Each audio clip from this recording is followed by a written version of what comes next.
2, 1. Action. Is that your intro? Action. Welcome to the Water Break Podcast. I'm Brittany Woods.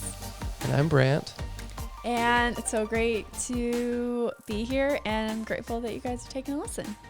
So this week, I came up with the idea of this topic that I really wanted to talk about. And it's a topic that me and Brant have, over the last several years had conversations about.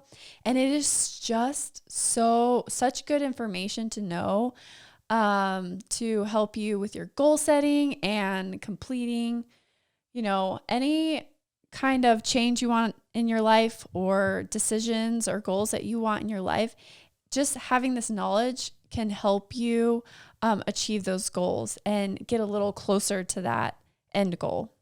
Cool. So this information I've learned over several podcasts, Google, and lots of articles that I've researched on the internet, and they have a lot of similar pathways that really just narrow down to this information. That's the best way to figure something out, right? You take several different sources and you kind of figure out what they all agree on, and then you go, okay, you're like, maybe they're onto something. This is definitely something because it keeps coming up, right? There's those little details that they kind of change or whatever. The brain. Yeah. So what I wanted to talk about was a little bit of how your brain works. So you kind of have two different parts of your brain. There's the prefrontal cortex, and then there's a lot of people refer it to as the primitive brain. And Okay. So we'll start with the prefrontal cortex. That piece of your brain is where a lot of goals are formed. It's like the most evolved part of your brain. It's like the part of your brain where you can think into the future and come up with ideas and planning. If you are planning to go on a trip, that's where it kind of comes from. If you're planning to run a 5K, that's kind of where it's coming from. It takes into a lot of consideration of different things. It's where your dreams kind of evolve from. I've heard that the prefrontal cortex, the way ours works, is what makes us human. Like that's what separates us from other animals, is how that's where all of our processing power and, communication, everything comes from. Like ours is so developed that's what makes us human. That's what makes you above any other animal. It's like the smart part of your brain that can actually make decisions ahead of time, or make decisions that kind of consider all the different options and then make a choice. Yes. If that makes sense. And then there's this other part of your brain. A lot of people refer it to as the animal brain or the primitive brain. The lizard brain. The lizard brain. Yes. The primitive brain is kind of this piece where it's really good at efficiency. It can make choices really fast based off of your past and your history. So if, for instance, you brush your teeth every single night before you go to bed, that's one of the processing pieces that your primitive brain has. So it knows that, habits that you have that are easy for you because you've done it for so long, it automatically knows that you do that. So did you want to say something? Well, and the primitive brain, the way I always put it is basically like it's your survival mechanism. Like it's what keeps you alive. Like it takes care of the base needs or tells you what your body wants. Like that's what the base part of it is. Your hunger, your desires, your everything's for survival is out of that primitive brain. At least that's where it starts, is in there. Yeah, that's exactly where I wanted to kind of go with it, because your primitive brain, it likes to take control when something like a decision comes up, or there's a circumstance that comes up that might risk your safety, or it's kind of like the fight or flight. Like when something urgent is coming up or something stressful or anything that is kind of in a hurry, that brain kind of takes it over and says, okay, I'm going to make these decisions for you really quick so that I can keep you safe and comfortable. Nothing we say today about the primitive brain is a negative, or at least it doesn't start as a negative. It's what's kept us alive all these centuries and millennia and stuff, is this primitive brain keeps us alive. Yeah. But I think we're going to talk about a little bit how it can be to your detriment now in the modern world. Like that's kind of where the shift is, right? But anything we say about this, it's just your body trying to keep you alive. That's what that is doing as we go into that today. Yeah, as we talk about the brain, it's really just understanding what our natural brain is used for and how it was made, basically. Yes. So we can understand it, and then we can apply it to our lives so that when things come up, we can be like, oh, it's just my brain. It's okay. My brain just wants to be comfortable, and it wants to be safe, and it wants to protect me, and that's okay. Mm-hmm. Yeah. So, but there's a war, but we're going to talk about basically the war between the prefrontal cortex, which is that instinctual part, versus the animal primitive part. That's kind of what today's is about, right? Yeah. So, I mean, we can go into that right now. So the primitive brain, it is super good. So some of the things that it's good at is if a angry bear is chasing you in the mountains, your automatic response is to run, right? Or when you're you're driving and somebody pulls out in front of you and you automatically slam on the brakes. There's That's no time to think. You need to act in the moment, self-preservation. Correct. And you're like, yes, thank you, brain, for doing that. Yes. You know, some of the things that at least I get super frustrated with when my primitive brain kicks in is when, for instance, when I get really stressed out, my primitive brain automatically says, hey, there's some chocolate chips in the pantry. That'll make you feel good. Yes, that is the primitive brain telling you should eat and chill out. Yeah, but why does it do that? Comfort you, I think you said this to me the other day, is that the primitive brain tries to avoid pain, because pain and stress isn't safe. It's not safe. And that could lead to more danger if you don't, attend to that. So even mental stress, it will say, you know what? No, we need to give you something to chill you out. And we're all pretty used to the sugar at this point. Yeah, it's almost like stress kind of triggers this response in our brain. Like something's wrong. This is really bad. Like we need to change. So our primitive brain has I'm sure has all these processes that are like, okay, when she feels stress, we're going to eat. When she feels stress, we're going to make her do something or have so much desire for eating or shopping or whatever the thing is to make her feel better, because we don't want to feel stressed. We want to be happy. We want to feel good. Well, and it will default to whatever thing that you most likely will go to. Like if you've always done yoga to chill out, that's like a positive one. It will tell you to go do yoga. But if you've eaten half a pint of ice cream every time, it's going to keep telling you do that. Yeah, because it has all those hormones. What is it called? The chemicals in your brain either way. Yeah, the dopamine hit. Yes.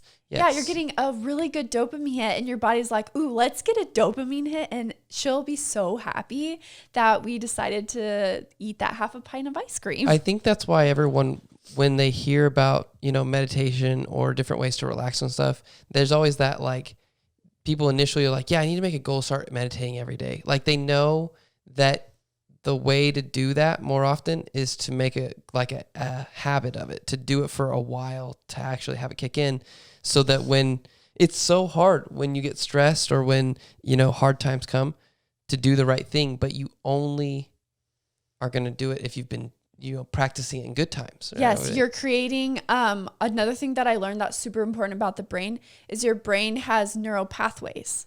Okay. So if you, like you were saying, you're trying to develop that habit so that it's automatic. So it's like for instance, yoga. So if you wanted to have yoga be something like a habit, then you have to create that neural pathway of, okay, at this time every day I'm doing yoga because it makes me feel good and I'm happy about it. And you kind of have that positive response every time you do yoga. And then your brain gets that soft dopamine hit of being safe and happy. That part of your brain, the primitive brain, it is very vital to your survival, but it is like a toddler. It is like a kid who just wants the pizza and the ice cream every night, because that would be awesome for you. It'd taste good. It'd make you feel good. Yeah. But you have to teach it. You have to Yes. say, now when I get stressed out, I do this thing, or now I want this to be my go-to response for whatever, right? Yeah, I'm going to bring this up. I hope you're okay with it. Okay, I don't know. It just reminds me of when you were saying you're wanting to get up super early in the morning, right? So you can get a bunch of stuff done. Mm-hmm. It's like your toddler brain in the morning is like screaming and crying and throwing a flippin' fit.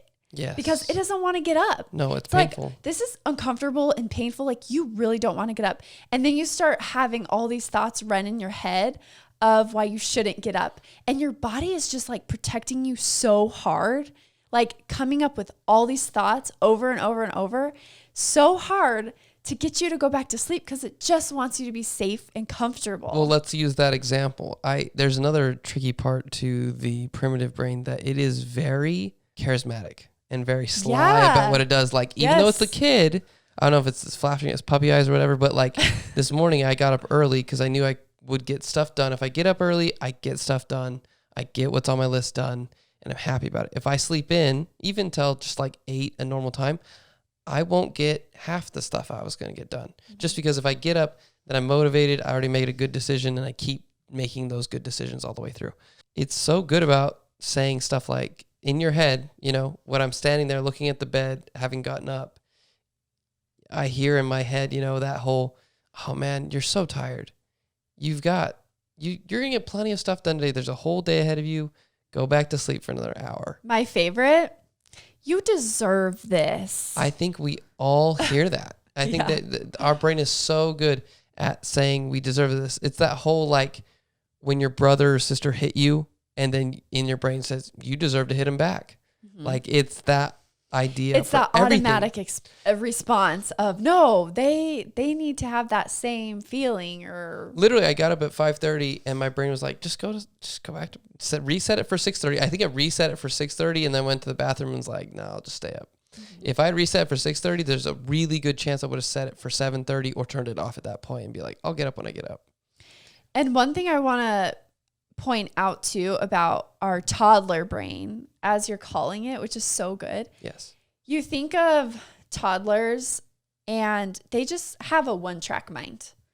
Like the study where they had the marshmallow in front of the kid, and if they waited 5 minutes or something, they could have 2 or whatever. It was like 15 or 20. Okay. But most kids, that we studied this in psychology a lot. Like, whatever kid could actually sit there, and even if they put it in their mouth and put it back down or whatever else, as long as they didn't eat it, they would get another one at the end. But the kids that did wait, that like postponed the pleasure to get a bigger reward, they did like a longitudinal study where they hit them 10, 20 years later. They were much better off, like way better off financially, social status wise. They were better. And it was interesting that it was prominent and showing itself that young in those individuals. Yeah. And that doesn't mean it's too late for any of those kids to learn to postpone it, but it was more like at this point, because our brains were made to have the instant gratification. Because you don't, again, primitive brain, it wants to keep you alive. It's saying to you, I don't know when the opportunity for this is going to happen again. Mm-hmm. So we should eat it before it's kind of like living, I'm sure, with when you have 6 or 7 siblings, you end up just taking what's yours because there might not be enough if you don't do that. So so going back to what I was going to say about the toddler brain, that part of your brain cannot see into the future. It can't take into consideration anything else. Like when you're trying to, for instance, say you wanted to start jogging in the morning. Well, I mean, it can be anything that you want to set a goal for. Say you're planning, okay, I'm going to jog 3 times a week, say, and you plan it for Monday, Wednesday, Friday, and you do it Monday. Of course, you always do it the first day. Wednesday, you're like, it's really hard to get up, but you're going to do it. And then by Friday, your primitive brain starts kicking in because it's like, hey, like And it always happens the morning of, like right before. So expect your primitive brain to kick in right before you're about to do the good thing. It sounds great. No, it happens all the time when I try to intermittent fast and I go, okay, today I'm not going to eat. It's all good until dinner time when I usually eat. And then it's like, oh my gosh, did you know how starving you are? Like it just pops up. It will wait till the last second to get you. Yeah. It tries to sneak up on you. Yes. Yeah. And it's so strong and so forceful. And all it is thoughts coming into your head. And a lot of times we get angry at ourselves just for the thoughts coming, because for some reason we take it personal. Like when we come up with these thoughts, we're like, that's me as a person. Like my primitive brain is me. But it's really just your brain trying to protect yourself. It's just trying to make connections. It's just trying to take different information and stimuli and put them together and make connections for you. So you should never beat yourself up for your thoughts. Now, if your thoughts are always super dark or always super whatever, and it freaks you out, maybe it's the stimuli you're taking in. But every once in a while, if there's a random thought or you could call it temptation, or you could say basically a thought not to do what you want to do, don't beat yourself up for it. Your brain's just trying to look at all the options and make a good decision. Might be the primitive brain, might be your prefrontal cortex, but that's kind of the hard part. You don't always know which side it is or whatever. But it's just trying to lay out all the options and like tell you, hey, these are available for you. Even if you know which one you're supposed to do, it always is going to lay out the options for you. Yeah. And so one way you can look at it, so your primitive brain is super efficient. It's good in the fact that it's efficient and it makes choices super fast for you. It works really fast. And then your prefrontal cortex is like the part of your brain that really does take into consideration everything that you're thinking about. It takes longer to process. So if you're trying to decide on something last minute, expect that your primitive brain is going to kick in. If you are planning something for the next week or the next month or the next year, you are giving your prefrontal cortex time to consider all the options. So talk to me about how this plays into you have a life coach and you're working on your habits with eating, your relationship with food. Tell me how this information has changed what you're doing. Like how does this information affect? Like how does it help me? Yeah, like how are you using it? Because I know you are. I'm trying to steer you that way. So like how are you using it? Yeah, so I'm going to go a little deep here because this plays a little bit into, again, it's pretty much focusing on our brains still. For me in life coaching, the biggest thing that it focuses on is our thoughts and our emotions and how those pieces create your end result, basically. Okay. So like what I was talking about before, our brain generates thoughts and our prefrontal cortex can generate thoughts and our primitive brain can generate thoughts. The reason I feel like that our primitive brain is so strong is because it's faster than our prefrontal cortex. Planning ahead of time is like literally vital, and it causes you to use your prefrontal cortex. And you're planning the night before. You're planning the meals one day. You're not planning like the week before what you're going to eat. It's 24 hours ahead of time. Okay. And the reason why this helps me is when I have written down exactly what I'm going to eat the day before, I was in a space where there was no rushing, there was no pressure, there was no temptations. I'm in a safe place on my bed, writing down what I want my future self to be. So at this point when I'm planning, I'm thinking about, I want to reach my goals. I want to be this weight. I don't want to be addicted to sugar anymore. Like those thoughts are coming into my head while I'm planning. And so the next day in the present, when I'm looking back at those foods, I'm like, okay, I actually planned those things for my future self, meaning I was in a good headspace. I knew what my goals were and I was happy. And my future self wanted me to know that this is the food that is going to get you to your end goal. Well, we were also talking about speed of the brain. You're talking about, it's like giving your prefrontal cortex enough time to make the decision, because in the moment it's not fast enough. Yeah. It's just like when you go to the grocery store If you and you're starving yeah, and you buy the worst things because everything looks good and I've you just totally want to buy seen that everything. happen. Yeah, I've seen you do that a couple times where you came back and there's all these goodies. I'm like, she went hungry.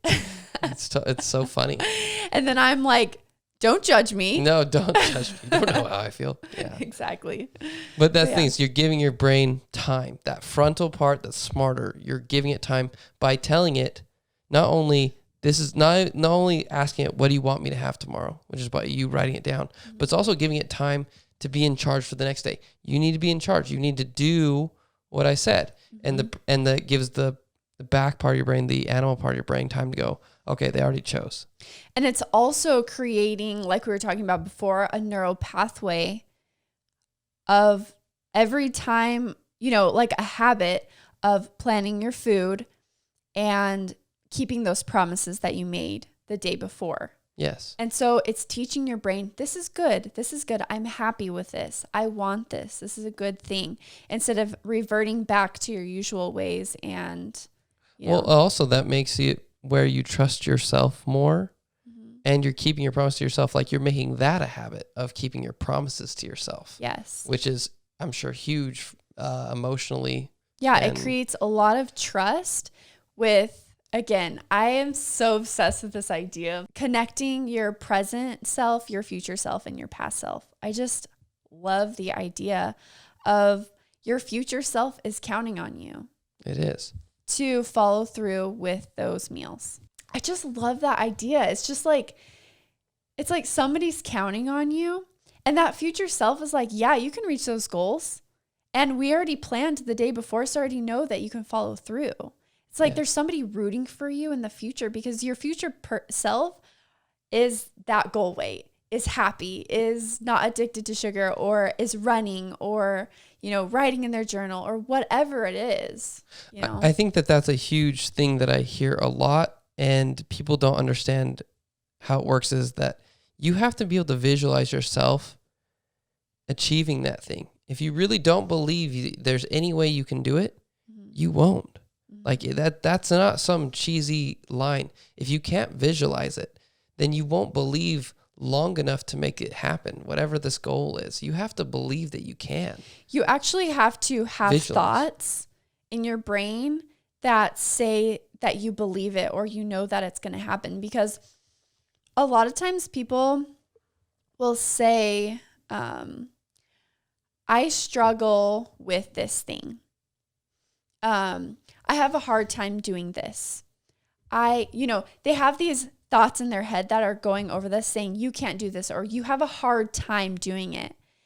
And it's like, if you just switch those thoughts around and say, I'm still trying, or I'm doing this, or just thoughts that promote your brain to continue generating thoughts that believe this goal or this thought that you want to achieve, instead of just constantly saying in your head that you struggle with this.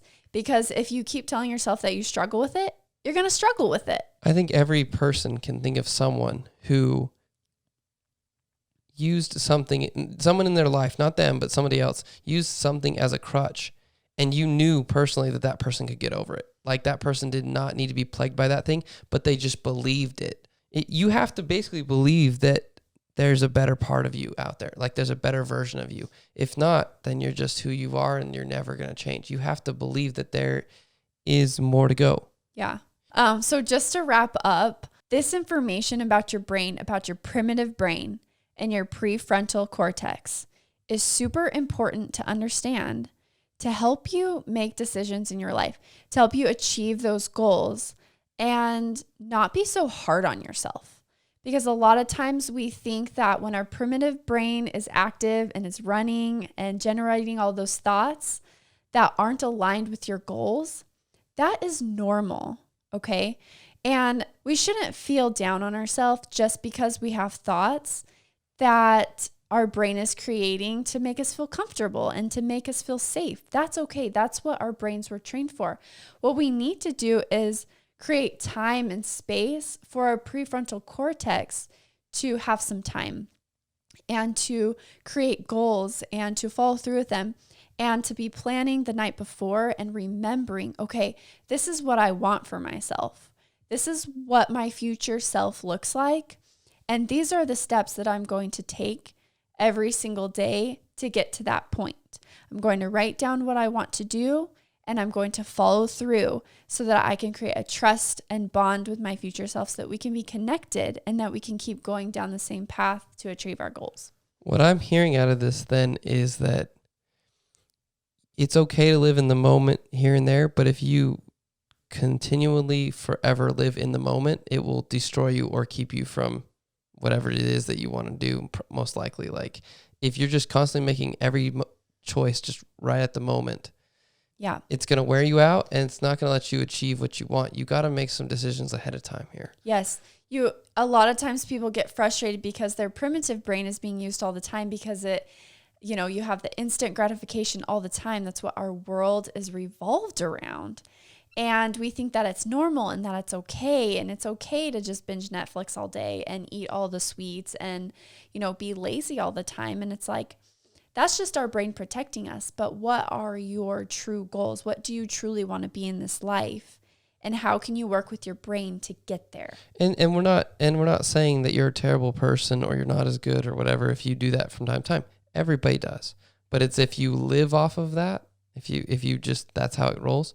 If you always are binge watching, if you're always doing the thing, it's going to lead you to be unhappy. If there's one thing that you can try this week, just write down one little thing before you go to sleep tonight that you want to accomplish tomorrow. Do it. That's why they say make an appointment with yourself for whatever thing you need to get done. That's why people say that is because it's choosing with your smart brain. But make an appointment, schedule it.